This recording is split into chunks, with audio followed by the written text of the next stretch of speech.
의인의 당당함, 배신자의 후회라고 하는 큐티 제목으로 말씀을 나누도록 하겠습니다. 예수님이 최후의 만찬을 마치시고 겟세마네 동산에 가셔서 기도하실 때 대제사장들이 보낸 군사들에 의하여 체포가 되시고, 오늘 본문은 그 해의 대제사장인 가야바의 장인인 안나스에게 신문을 받고, 그 신문의 현장에서 우리가 너무나 잘 아는 예수님의 수제자라고 하는 베드로가 3번씩이나 예수님을 부인하는 그러한 장면이 기록되어져 있는 것을 보게 되어집니다. 특별히 오늘 본문 말씀에서 이러한 교훈을 한번 나눴으면 좋겠습니다. 위기의 때 드러나는 신앙, 위기의 때에 드러나는 그 신앙이 진짜 신앙이 아니겠는가라고 하는 것입니다. 베드로는 마태복음 26장 31절 말씀을 보면 이렇게 이야기했습니다. 우리가 죽을지언정 주님을 부인하지 않겠습니다. 그렇게 얘기했어요. 호언장담했습니다. 우리가 죽는 한이 있어도 절대로 주님은 부인하지 않는다. 여러분, 우리가 주님 앞에서 서원 아닌 서원을 하는 것이 얼마나 많이 있습니까? 직분 앞에, 봉사 앞에, 사명 앞에 이렇게 하겠다고 하는 일들이 참 많이 있습니다. 그러나 그 다짐이나 결단이 거짓이라고 보기는 어렵습니다.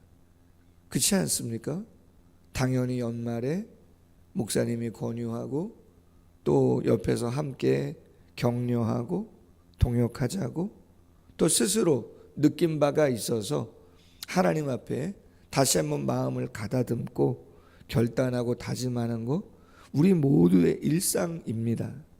그러나 그 결단과 다짐이 거짓은 아니겠지만 언제 그 진정성을, 그 깊이를 판가름할 수 있느냐, 그것은 평상시에는 아닐 수 있어요.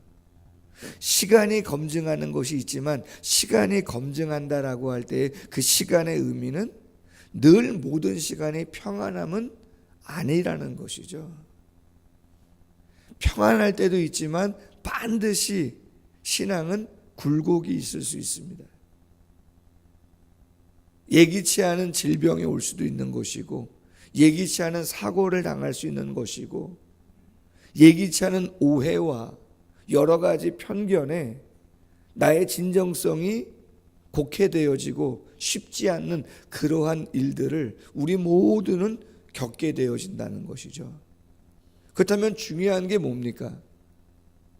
결단하고 다짐하는 게 잘못이 아니라 그 위기의 순간에 내가 어떤 마음을 갖고 그 위기를 대처하느냐가 정말 중요한 것입니다. 그때 필요한 게 2가지죠. 첫째는 맞습니다. 내 의지가 약하고 내 감정이 불완전하고 내가 연약하다라고 인정하는 것입니다.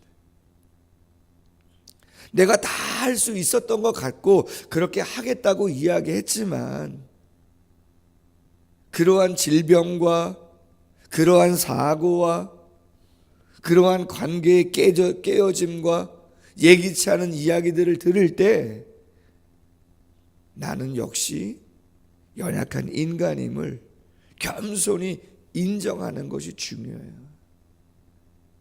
철인이 아닌 거죠, 솔직히는. 죄송합니다. 언제 한번 얘기했었는데요. 우리 청년 자매님들이 유튜버에 새벽 예배 영상이나 주일 영상 이런 걸 올려요. 근데 어떨 때는 설교 시간만 딱 잘라서 올리는 것도 있고, 찬양만 딱 잘라서 올리는 것도 있고 그래요.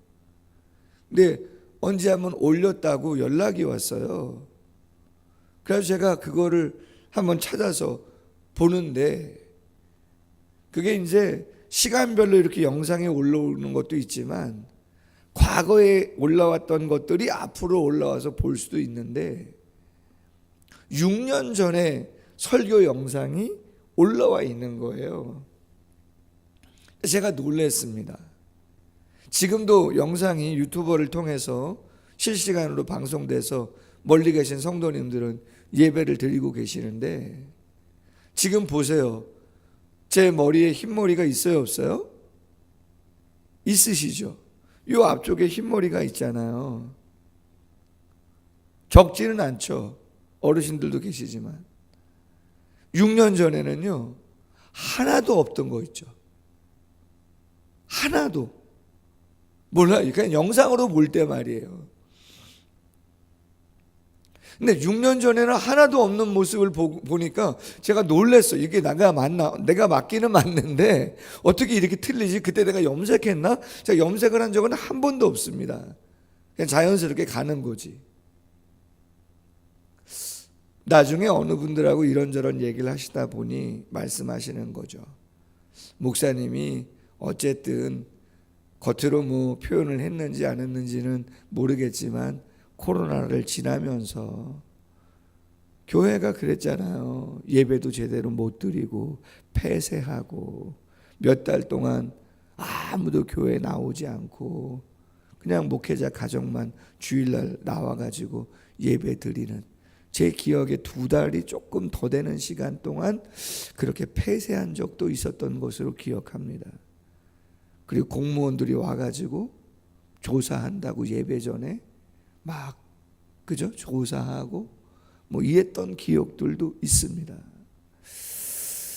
아무래도 그 시간을 한 3년 정도 지나오면서 표현을 안 하셨지만 목사님이 저뿐만이겠습니까? 솔직히는 성도님들도 많이 고민하시고 힘들으셨겠지만 많은 목회자들이 그 시간 쉽지는 않지 않았을까. 표현은 안 했지만 심적으로 많이 힘들다 보니 그것이 겉으로 조금 더 그러한 모습으로 나타나지 않았겠느냐, 그런 이야기들을 하신단 말이죠. 맞아요. 그래서 예수님이 죽으시고 부활하시고 승천하실 때 말씀이 뭐였어요?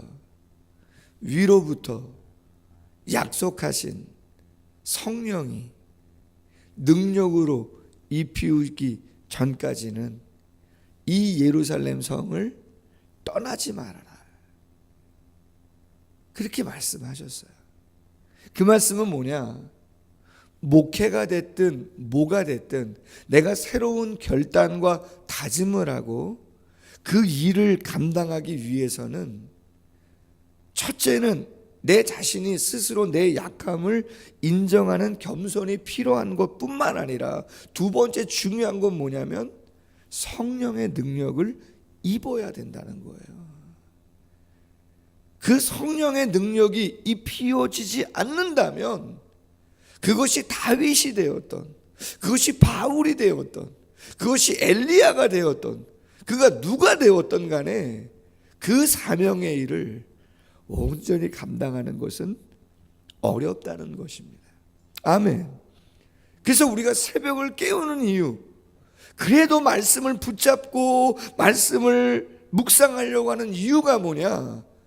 그것은 우리의 다짐과 우리의 어떠한 새로운 마음가짐이 거짓이 아니지만 그것이 수많은 상황 속에서 늘 도전을 받고 유혹을 받기 때문에 우리는 최소한 그 두 가지 앞에 바로 서야 되는 것이죠. 맞습니다. 내가 연약한 인간이고 그렇기 때문에 성령을 덧입어야 된다라고 하는 간절한 고백을 하나님 앞에 드릴 때 위로부터 약속한 성령이 우리에게 임하게 되어지는 줄로 믿습니다. 오늘 본문 베드로가 3번을 부인하잖아요. 그 작은, 그 미천하다고 하는 그 당대에 그 여종에게까지도 내가 예수님을 모른다고 한 번도 아니고 3번씩이나 부인하는, 죽을지언정 다른 사람 다 부인하도 내가 죽을지언정 절대 부인하지 않겠다 했던 그의 다짐과 결의가 아무런 의미 없는 것이 되어버린 이유가 무엇인가? 우리는 다시 한번 본문을 묵상하면서 생각해 봐야 하는 것이죠. 한 가지 더 나눈다고 한다면 오늘 본문 19절 이하에 대제사장이라고 하는 그 사람은 안나스인데 예수님에게 신문을 합니다. 그의 제자들과 그의 교훈에 대하여 묻습니다. 예수님이 말합니다. 다 드러내놓고 세상에 말했는데, 회당과 성전에서 다 가르쳤는데, 은밀하게 말하지 않았는데 왜 내게 묻느냐? 그런 이야기를 했더니 22절에 그 대제사장의 아랫사람이 손을 들어 예수를 칩니다. 킹제임스 버전에 보면 손바닥으로 뺨을 때렸다고 그렇게 기록하고 있어요. 참 수치죠. 모욕적인 것입니다. 무례한 행동이고 법적으로는 불법의 행동입니다. 왜냐하면 아직 예수님의 죄가 판결로서 난 게 아닌데 어떤 확실한 증인을 갖고 판결을 내린 다음에 그 어떠한 형벌을 가해야 되는 것인데 아직 신문하고 있는 과정 속에서 폭력을 행사하니까 그건 엄연히 불법인 것이죠. 그럼 왜 아랫사람이 그렇게 했겠어요? 당연히 윗사람에게 인정받으려고 그렇게 한 것이죠. 사람을 기쁘게 하려다 보니 주님의 뜻을 쫓지 못하는 안타까운 일이 벌어지게 된 것이다 라고 하는 것이죠. 갈라디아서 1장 10절 말씀에 바울은 이런 이야기를 했습니다. 이제 내가 사람들에게 좋게 하랴 하나님께 좋게 하랴 사람들에게 기쁨을 구하랴 내가 지금까지 사람들의 기쁨을 구하였다면 그리스도의 종이 아니니라 그렇게 이야기합니다. 예수님은 신문을 받으러 체포되어 오셨지만 당당한 모습을 보여주고 있다는 거예요. 대제사장 앞에서도 할 이야기 다 합니다. 예수님은 알고 계시는 거죠. 너희가 나를 죽이고자 작정하고 나서 지금 절차를 그냥 요식행위처럼 밟아가는 것 아니냐? 내가 언제 은밀하게 전한 적이 있느냐? 회당과 성전에서 큰 곳에서 다 토론하고 변론하면서 증거하지 않았냐? 이야기를 하는 것이죠. 주눅들지 않습니다. 하나님을 기쁘시게 하는 사람, 말씀 앞에 서 있는 사람은 주눅들 이유가 없는 것이죠. 할렐루야. 그러나 사람을 기쁘게 하려고 한다면, 공의롭지 않으면 그것은 작아질 수밖에 없죠. 여러분, 예수님 믿고 삶이 변한 것 중에 스스로도 그렇고 성경을 통해서도 보면 중요한 게 그것입니다. 예전에는 눈에 보이는 것들, 옷 입은 거라든가 차를 타고 다니는 거라든가 아니면 어디 집 어떤 집에 사냐라든가 그죠? 어느 정도 배웠냐라든가 그런 것으로 인해서 뭐 친구가 됐던 이웃이 됐던 성도가 됐던 어릴 때입니다. 판단하는 일들이 많았습니다. 솔직히는 제 스스로도 그랬고요. 그랬는데 예수님을 믿고 나니까 하나님께서 제 자신을 볼 때 뭘 보시냐고 제가 알고 있으니까 사람은 외모를 보지만 여호와는 중심을 보신다고 사무엘상 16장 7절에 다윗에 대한 이야기를 하시면서 사무엘을 통해서 이야기하실 때 당신의 메시지가 증거됐는데 정말 진리 앞에 누가 바로 서 있는가? 할렐루야. 그분이 많이 배웠던 덜 배웠던 무슨 뭐 도시에 살던 시골에 살던 그런 거는 그렇게 중요하지 않아요. 왜? 여러분 우리 모두는 다 태어날 때부터 똑같이 태어나지 않습니다. 아멘? 똑같이 태어나지 않습니다. IQ도 다 달라요. 달란트도 다 달라요.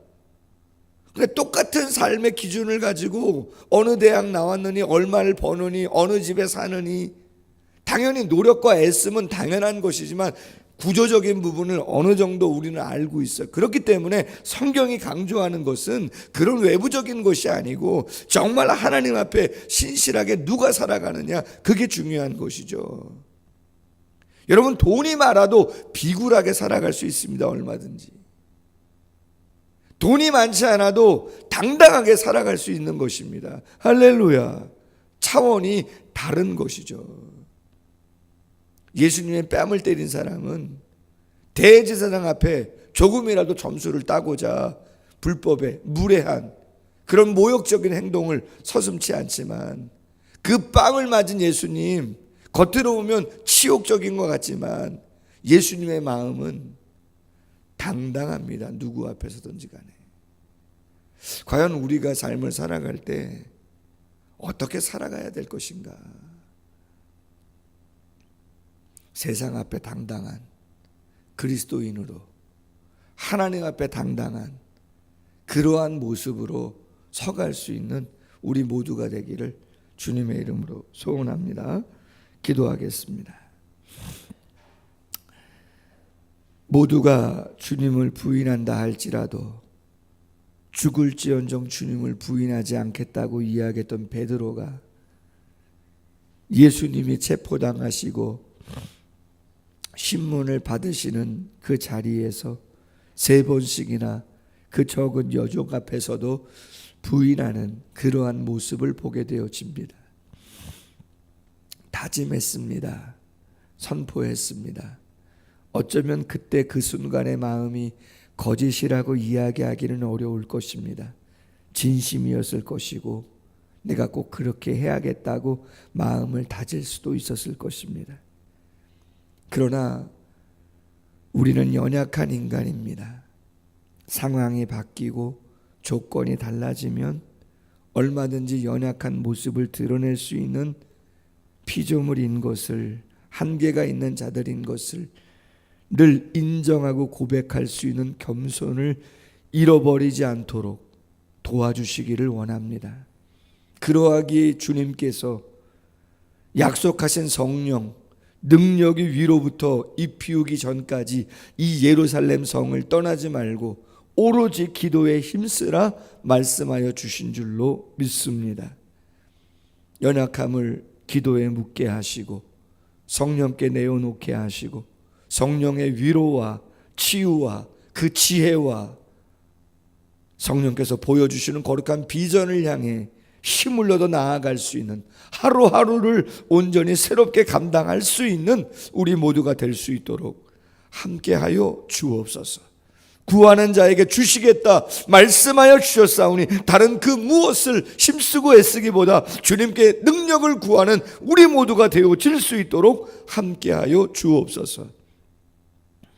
비굴한 자로 살아가지 않게 하시고 우리의 삶의 정황과 형편이 어떠하든 하나님과 세상 앞에 당당한 모습으로 설 수 있는 자 되어질 수 있도록 함께하여 주옵소서.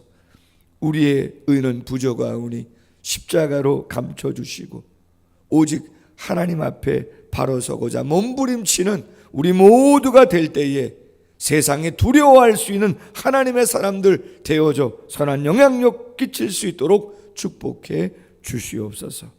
오늘 이 시간 기도할 때에도 기도의 문을 열어주시고 당신의 마음이 우리의 마음에 담기는 귀한 시간 되어질 수 있도록 함께하여 주옵소서. 감사하며 예수님의 이름으로 기도하옵나이다. 아멘.